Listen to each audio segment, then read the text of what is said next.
Okay, we'll start with the Mangalacharan.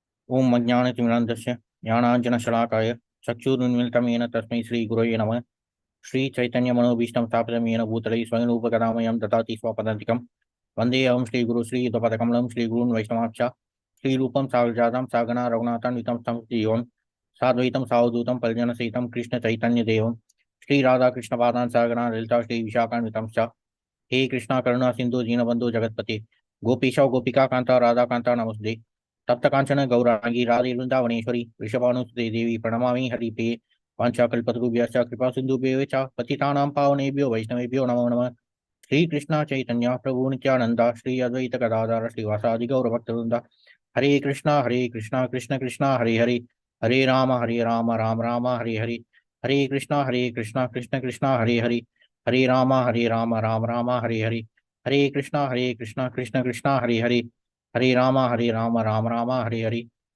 ओम नमो भगवते वासुदेवाय ओम नमो भगवते वासुदेवाय ओम नमो भगवते वासुदेवाय हरे Krishna today we will continue with chapter 12 of the first canto, birth of Emperor Parikshit. Text 1. Shaunaka uvacha ashwattamno pashastrena brahma shrishno nu brahma shirshno rutejasa uttaraya hato garba ईशे ना जीवित पुनः शौनक उवाच अश्वत्थाम्नोपसृष्टेन ब्रह्मशीर्ष्णोरुतेजसा उत्तराय हतो गर्भा ईशे न जीवित पुनः शौनक उवाच अश्वत्थाम्नोपसृष्टेन ब्रह्मशीर्ष्णोरुतेजसा उत्तराय हतो गर्भा ईशे न जीवित पुनः शौनक उवाच अश्वत्थाम्नोपसृष्टेन ब्रह्मशीर्ष्णोरुतेजसा उत्तराय हतो गर्भा ईशेन जीवित पुनः. Okay, can anyone recite the verse?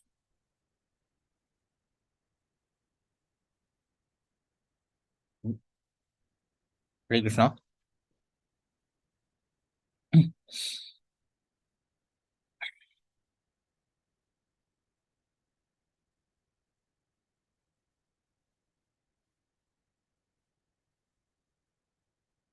Hare Krishna. Anyone want to recite?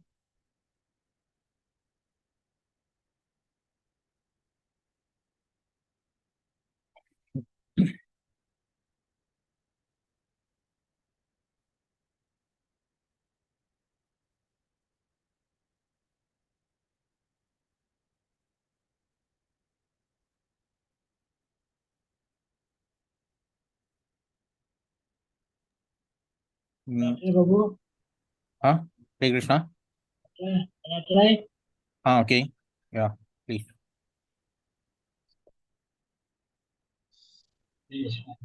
Saunaka uvacha, Saunaka uvacha, Asvattanam pusratina, Asvattam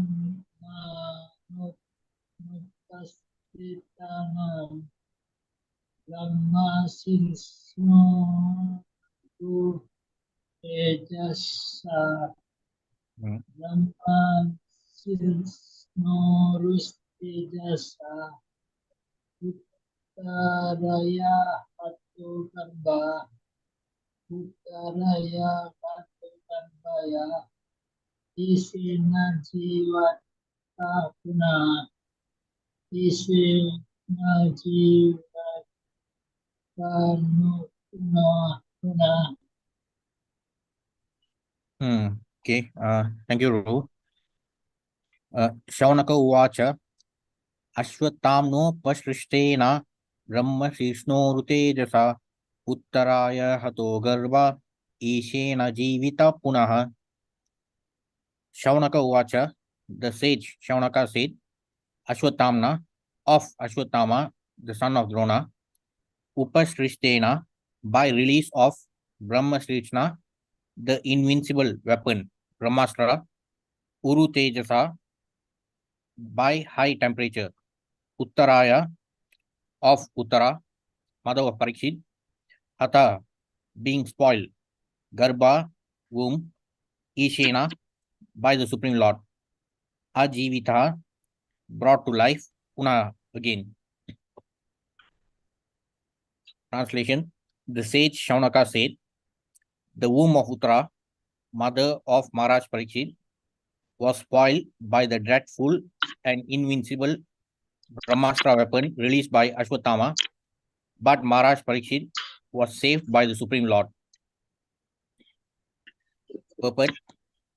The sages assembled in the forest of Naimisharanya inquired from Suta Goswami about the birth of Maharaja Parikshit, but in the course of the narration, other topics like the release of the Brahmastra by the son of Drona, his punishment by Arjuna, Queen Kunti Devi's prayers, the Pandavas' visit to the place where Bhishma Deva was lying, his prayers, and thereafter the Lord's departure for Dwaraka were discussed. His arrival at Dwaraka and residing with the 16,000 queens, etc., were narrated. The sages were absorbed in hearing such descriptions, but now they wanted to turn to the original topic, and thus the inquiry was made by Shaunaka Rishi. So the subject of the release of the Brahmastra weapon by Ashwatthama is renewed. So in this verse, it the purport of this verse it implies at kind of a recap of all the chapters that we have seen so far. Now we are in chapter 12. So in the first canto, there are 19 chapters. So we have actually covered like more than half. So we can actually have a short recap of all the chapters, starting from chapter 1 itself. Can anyone tell about the opening scene of Bhagavatam?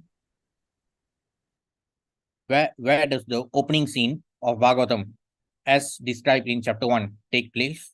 Can anyone describe that?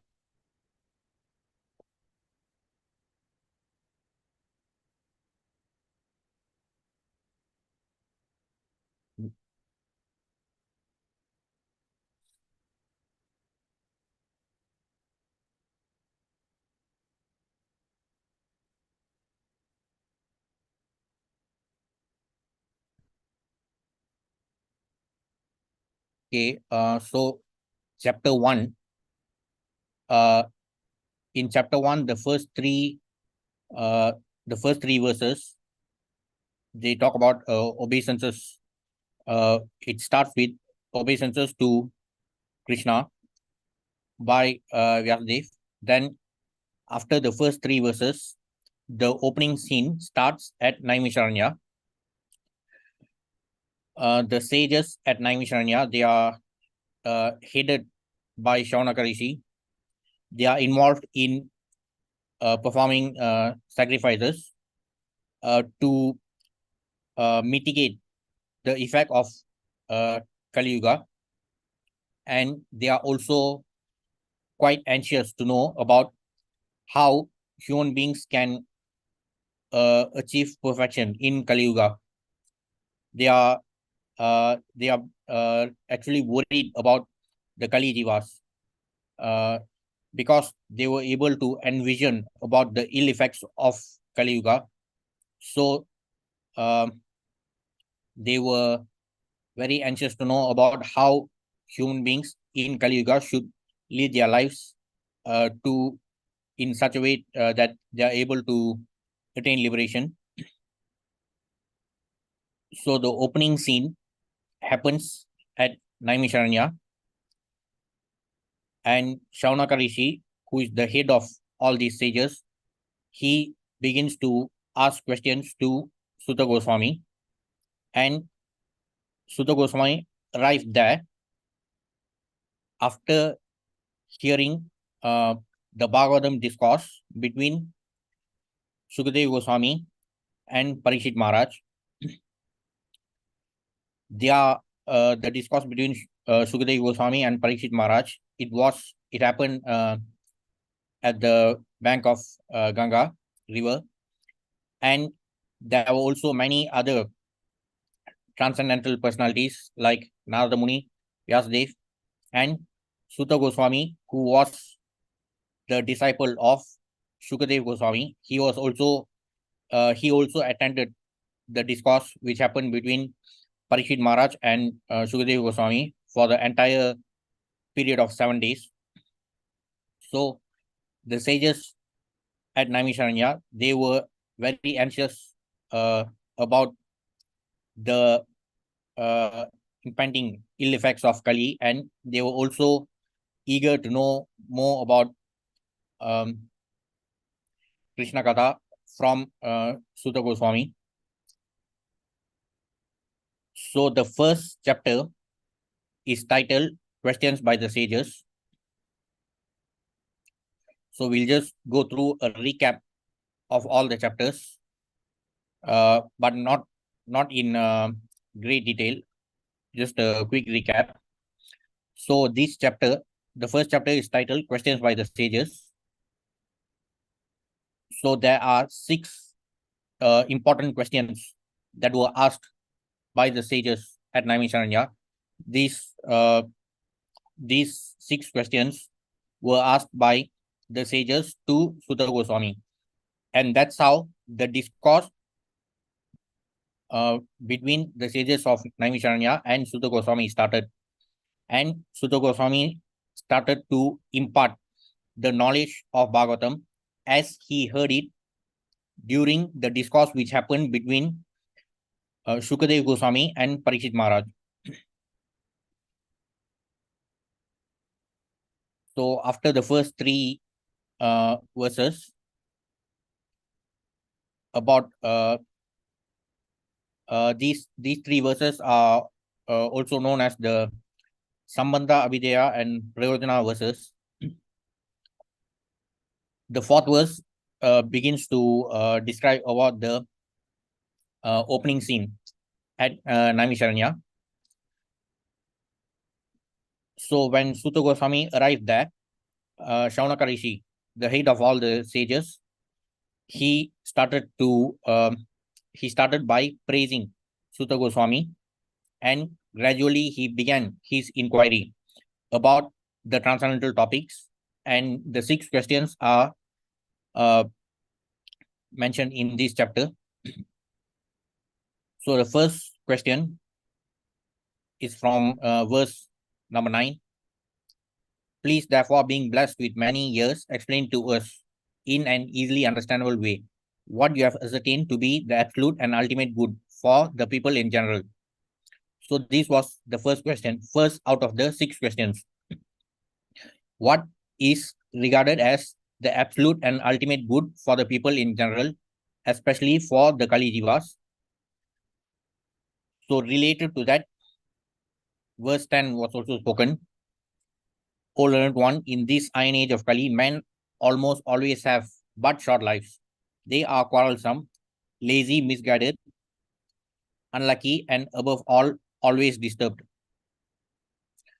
So the sages at Naimisharanya, they were engaged in the performance of sacrifices, mainly because they were anxious about the Kali Jivas, and they wanted to know how Kali Jivas could become qualified to attain liberation.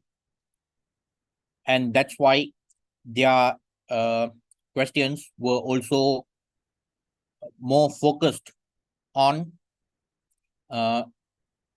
the path to perfection, especially for the Kali Jivas. So verse 10 was spoken in relation to the Kali Jivas, followed by verse 11. There are many varieties of scriptures, and in all of them, there are many prescribed duties, which can be learned only after many years of study in their various divisions. Therefore, O sage, please select the essence of all these scriptures and explain it for the good of all living beings, that by such instruction their hearts may be fully satisfied. So this is the second question. The sages asking Sutta Goswami to provide the essence of all the scriptures. So this was the second question, and this is also related to verse 10, because the sages could see that Kali Jivas they always have short lives. They are quarrelsome, lazy, misguided, unlucky, and above all, always disturbed. So even we ourselves in our daily lives, we can see that, especially now with so much of distraction, it is becoming increasingly impossible for us to focus on even our material tasks. The span of attention is becoming is getting shortened, and another important quality or attribute of Kali Jivas is that we don't have the intelligence that was possessed by those who lived in the previous yugas, especially in Satya, Treta, and Dwapara Yuga. So these negative symptoms, these negative attributes of Kali Yuga are the ones which actually made the sages at Naimisharanya even more anxious to inquire from Sutta Goswami. So that's why they have specifically asked the second question to Sutta Goswami, so that he would provide the essence of all the scriptures, so that it would be easy for the short-lived Kali Jivas to easily imbibe and understand. Especially in our community, in our Hindu community, we can easily see that many people, they don't even know how many chapters and verses are there in the Bhagavad Gita. And what is even worse is that despite so many efforts to distribute the Bhagavad Gita in line with the vision of our founder Acharya, Srila Prabhupada, despite all our efforts, strangely, people always have this strange preference to always learn about the scriptures by watching cinema, serial, and also from WhatsApp University. So that is what actually makes the problem even worse. So a lot of these ill effects of Kali Yuga can easily be observed even in our daily lives. So even to study the Bhagavad Gita, which is much more compact compared to the Bhagavatam, so people still want to look for shortcuts by studying the WhatsApp forwards. So such is the condition of Kali Jivas nowadays. And that's why the sages at Naimisharanya, they were able to foresee all these symptoms even thousands of years ago. And they wanted Sutta Goswami to provide the essence of all the scriptures, so that Kali Jivas would be benefited. And our acharyas from our parampara, they have even they have worked even harder to provide the essence of scriptures. So that was the second question. The sages at Naimisharanya, they are asking Sutta Goswami to provide the essence of all the scriptures and explain it for the good of all living beings. Then the third question, as mentioned in verse 12, the sages are asking Sutta Goswami about the purpose of the appearance of the Supreme Personality of Godhead, Krishna, in the material world. So they are also asking detailed explanation regarding the purpose of Krishna's appearance. So that is the third question. And the fourth question, as described in verse 13, they are also asking Sutta Goswami about the incarnations of the Supreme Lord. So there's also one separate chapter regarding the incarnations of Krishna. So even when we talk about incarnations, that topic itself is a very huge topic. It actually covers all the activities of the Supreme Lord in the material world, particularly. So that we have seen in chapter 3 of the first canto. So this is actually the fourth question. The sage is asking about the incarnations of the Supreme Lord. Regarding the fifth question, as mentioned in verse 17, the sage is asking about the adventures he performed in his various incarnations. So they're asking about all the pastimes of the Supreme Lord in detail. So this was the fifth question, and they themselves, they are also saying that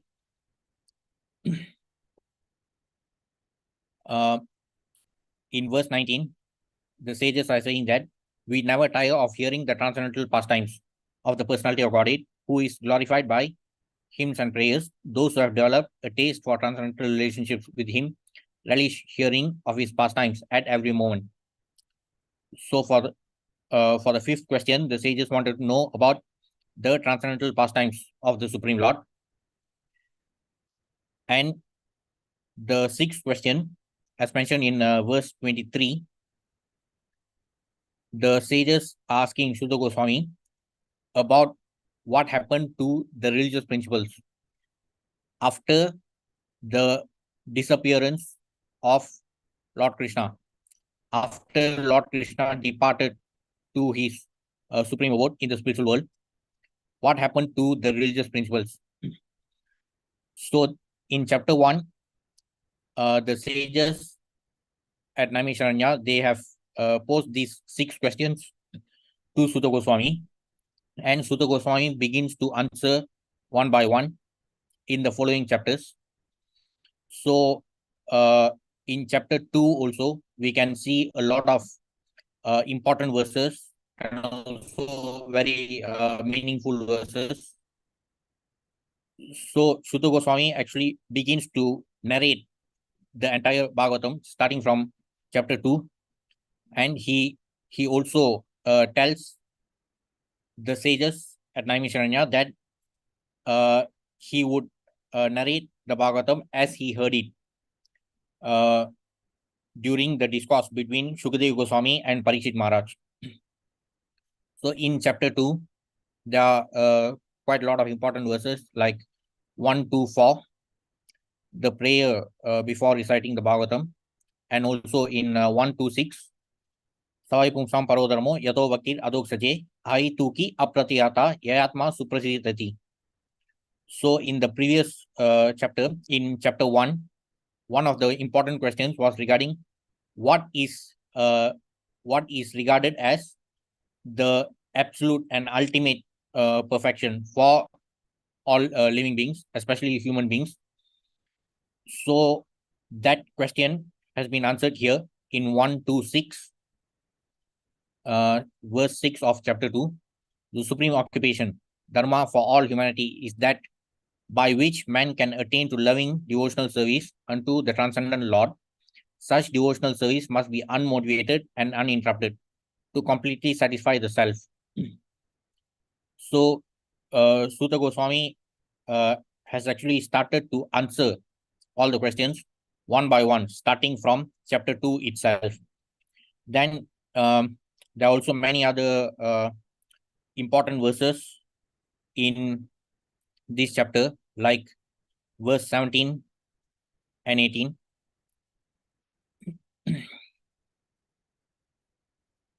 So these verses, they talk about how simply hearing Krishna Katha could help to cleanse our hearts of all the material impurities. So all the descriptions in this chapter 2, they have actually Sutta Goswami has actually started to answer all the queries of the sages of Naimisharanya one by one. So from chapter 2 itself, he has started to provide a lot of answers, starting with the first question itself. And then in chapter 3, titled Krishna is the source of all incarnations, Sutta Goswami continues to answer more questions, especially regarding the incarnations of the Supreme Lord. So that was also one of the 6 questions asked by the sages at Naimisharanya. So Sutta Goswami is providing detailed explanation about all the incarnations of the Supreme Lord. So in this chapter, we can see that the first verse starts with the Purusha Avatara. So we know that there are 3 types of Purusha Avataras, starting from Mahavishnu, followed by Garbhodakashayi Vishnu, then Shirodakashayi Vishnu. So why does Sutta Goswami start by describing the Purusha Avatara in this chapter? Anyone? Can anyone answer why does he start with the Purusha Avatara?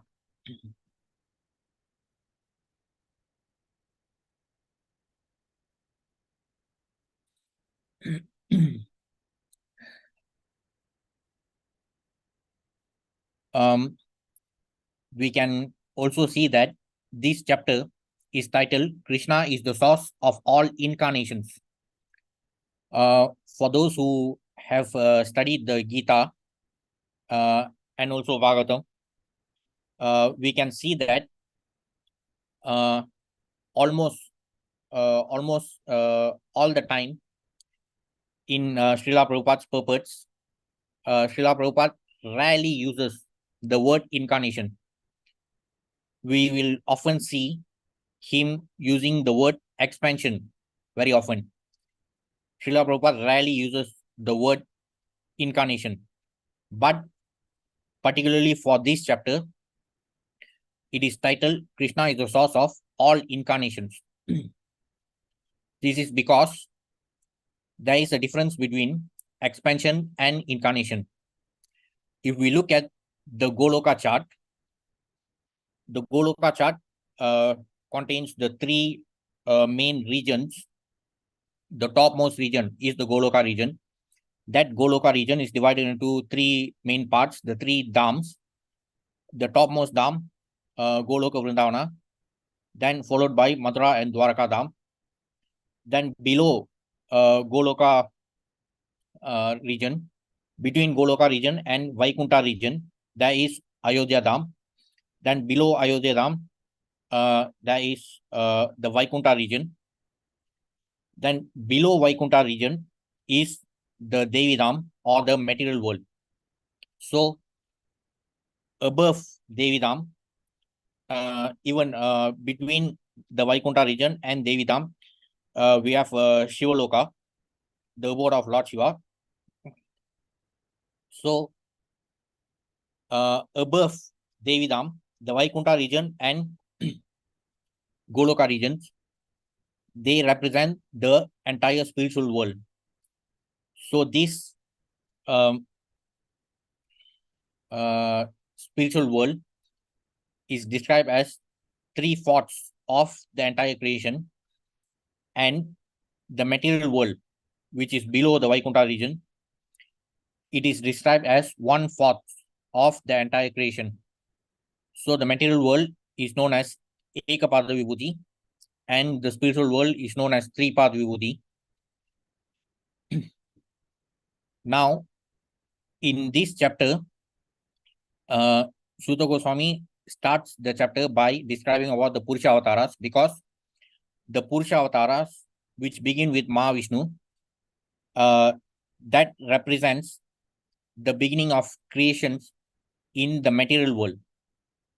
So Krishna, who is Swayam Bhagavan, in his Swayam Rupa, he resides in Goloka Vrindavana, in the topmost region of the spiritual world. However, there are many different types of expansions even within the Goloka region.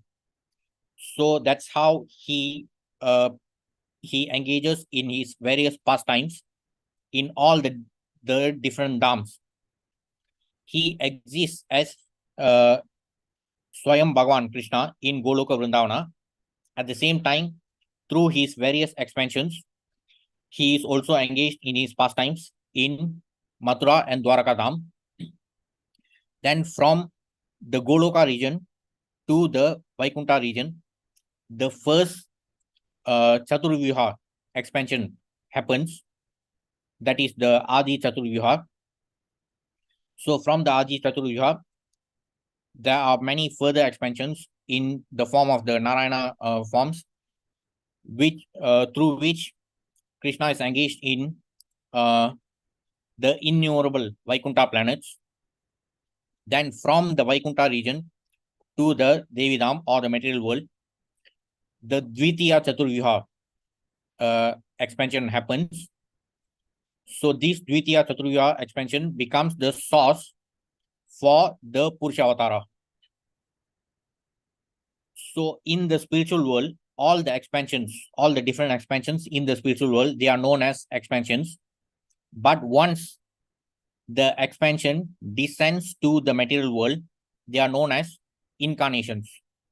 So that's why Sutta Goswami begins this chapter regarding the incarnations of Krishna by describing about Mahavishnu, who is the first Purusha Avatara. So beginning from the Purusha Avatara, the entire material creation happens. And then Krishna also appeared in many other incarnations. In this chapter, there are about 22 incarnations up to the Kalki incarnation. So all these incarnations are incarnations which descended to the material world. They appeared in the material world, including the avatara of Krishna and also Balaram.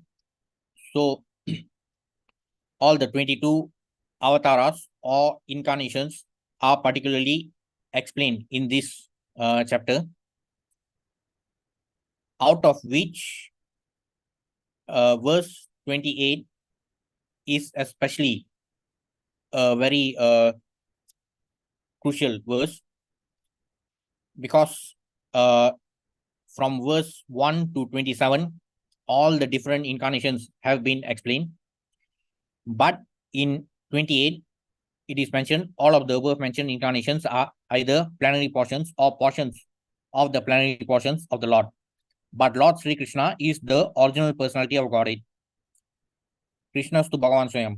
Iti cham sakala punsha Krishnastu Bhagavan Swayam. So all the incarnations, all the 22 incarnations, they are also expansions of Krishna, but the avatara of Krishna, in the avatara of Krishna, Krishna appeared as Swayam Bhagavan himself with all his complete opulences. So that is being confirmed through this verse in 1:3:28. Then another important verse from this chapter is 1:3:43. The Bhagavata Purana is as brilliant as the sun, and it has arisen just after the departure of Lord Krishna to his own abode, accompanied by religion, knowledge, etc. Persons who have lost their vision due to the dense darkness of ignorance in the age of Kali shall get light from this Purana.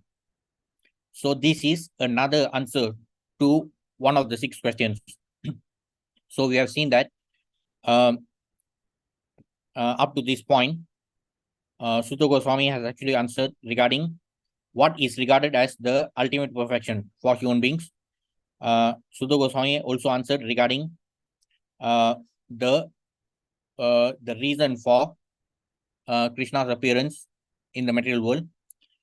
He has also explained regarding the incarnations of Krishna, and this was also another important question. Question number 6. The sages at Naimisharanya, they asked regarding what happened to the religious principles after the departure of Lord Krishna to his abode. So the answer to that question has been provided in this verse. It is about the Bhagavata Mahatmya. This Bhagavata Purana is as brilliant as the sun, and it has risen just after the departure of Lord Krishna to his own abode. Persons who have lost their vision due to dense darkness of ignorance in the age of Kali shall get light from this Purana. O learned Brahmanas, when Shukadev Goswami recited Bhagavatam there in the presence of Emperor Parikshit, I heard him with rapt attention, and thus, by his mercy, I learned the Bhagavatam from that great and powerful sage. Now I shall try to make you hear the very same thing as I learned it from him, and as I have realized it. So even in this narration of Bhagavatam, we can see the importance of the disciplic succession. Originally, the narration of Bhagavatam,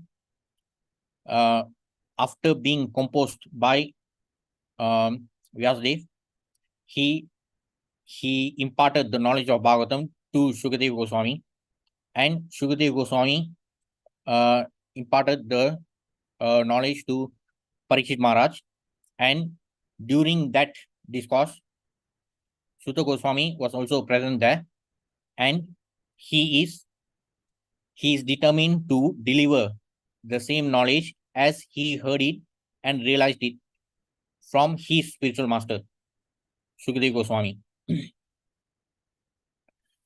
So even up to this point, we can see that Sutta Goswami has been providing answers to all the questions by the sages, the questions which they asked in the first chapter. So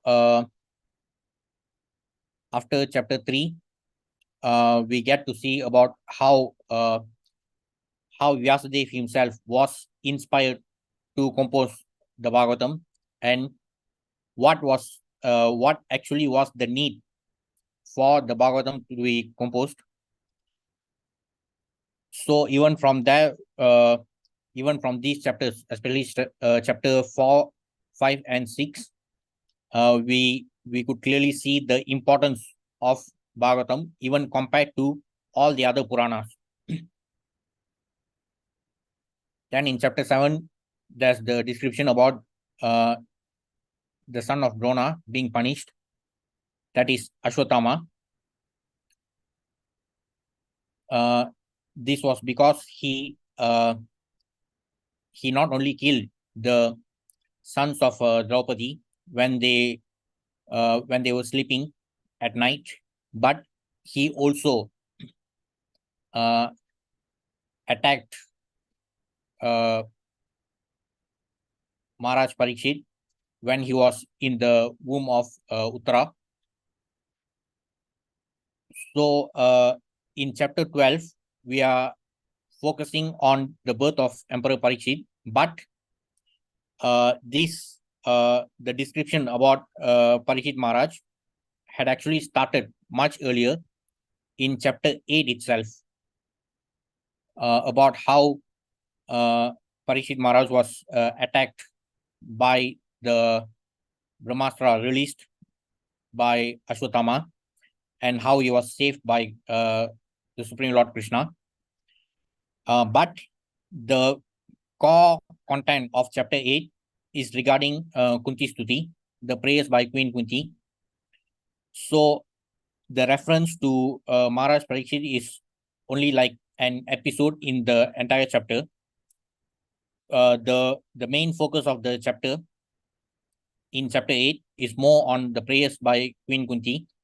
after Parishit Maharaj was saved by Lord Krishna, but there's not too many details about Parishit Maharaj in chapter 8, followed by chapter 9 about how Yudhishthira Maharaj attained knowledge from Bhishma Dev. Then this was followed by the departure of Lord Krishna for Dwaraka and his arrival at Dwaraka. So previously, in the previous chapters, the reference to Maharaj Parikshit only appeared as an episode in chapter 8, where the main focus was actually on the prayers by Queen Kunti. But in chapter 12, particularly, now there are more details about the birth of Emperor Parikshit. Like the focus is mainly on him now.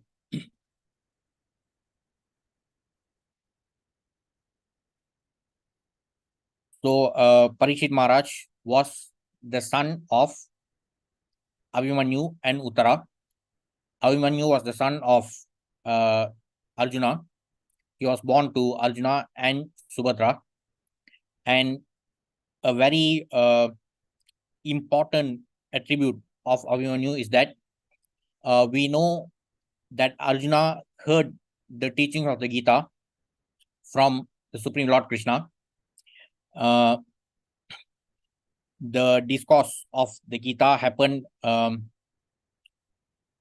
before the war, and Lord Krishna provided the teachings of the Gita to Arjuna. But the important attribute of Abhimanyu was that he actually exhibited, he demonstrated about how we should apply the teachings of the Gita. So despite knowing that he may not be able to release himself from the vyuha by the enemies, he was prepared to do his duty of fighting. So he Arjuna heard the Gita, but Abhimanyu demonstrated how we should apply the teachings of the Gita. And he was completely dedicated towards doing his duty of fighting without worrying about the results. So, as mentioned by Krishna himself in the Gita, the son of Abhimanyu was saved by Krishna, and even throughout the life of Emperor Parikshit, even he was especially favored and protected by the Supreme Lord. So, after being saved by the Supreme Lord, Parikshit Maharaj was, he actually earned the title. He became known as Parikshit because he was able to see the form of the Supreme Lord when he was in the womb of his mother. And from that glimpse which he got of the Supreme Lord, he was always curious to always examine whomever he met in his life, because he always remembered that glimpse of the Supreme Lord that he had when he was in the womb of his mother. And he was always trying to examine all the people he met in his life, trying to identify whether this was the person whom he saw when he was in the womb of his mother. And that's how he, that is also the meaning of the name Parikshit.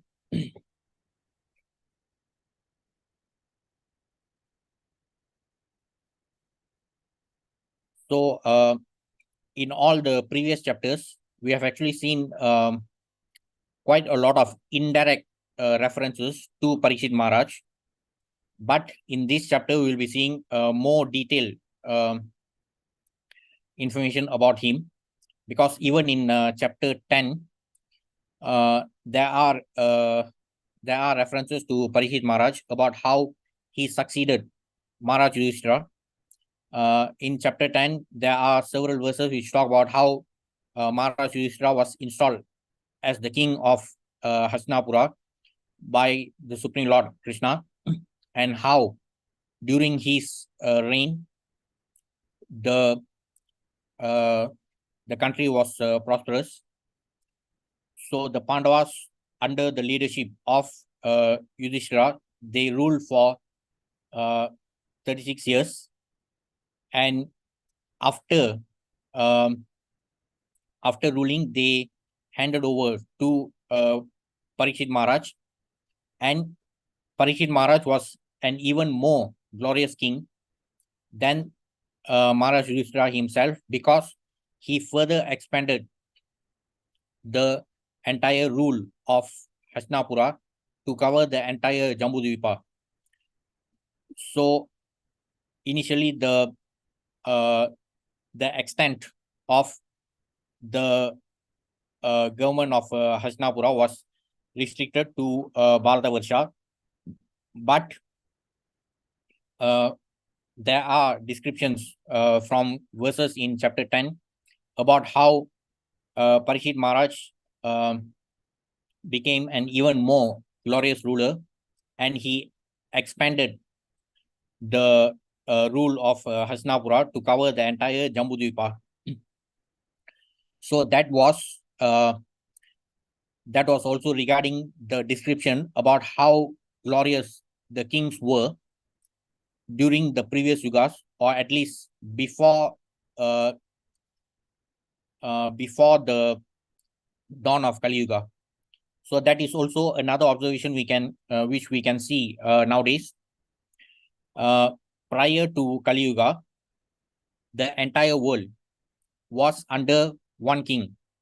So the entire world was known as Bharatavarsha, and during the time of Maharaj Yudhishthira, he was the main ruler of the entire world.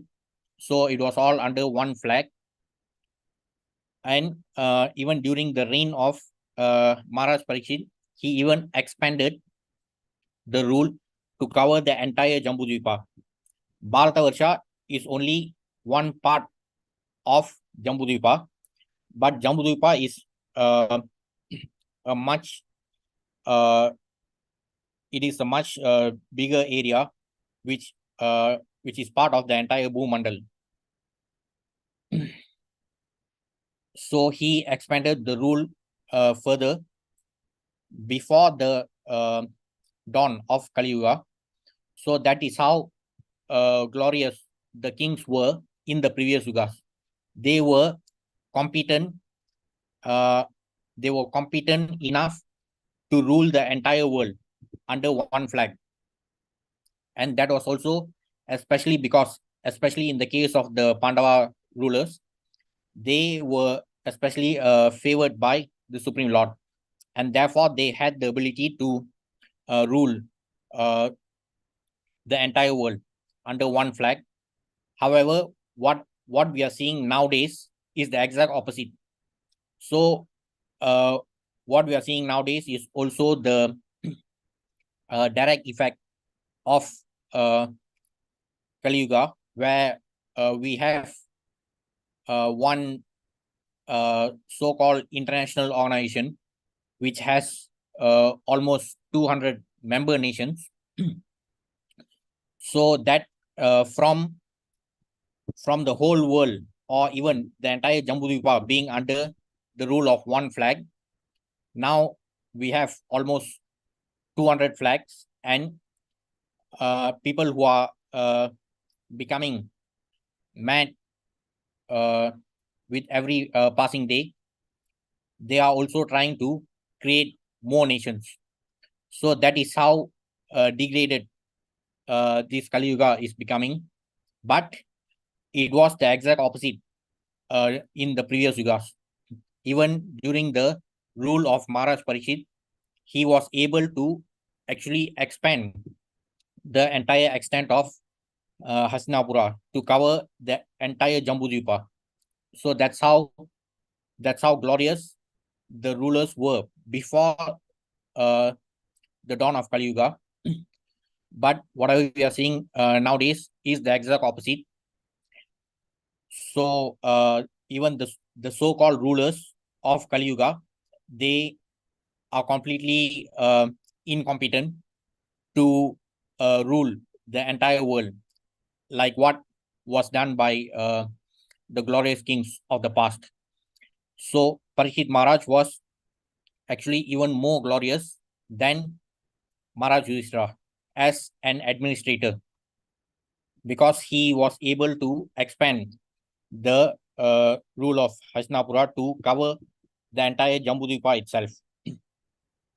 So starting from this chapter onwards, we will be seeing more detailed descriptions about Maharaj Parishit, unlike the indirect references that we were seeing in the previous chapters. So that's all for today. We'll continue with the second verse next week. Any questions or comments?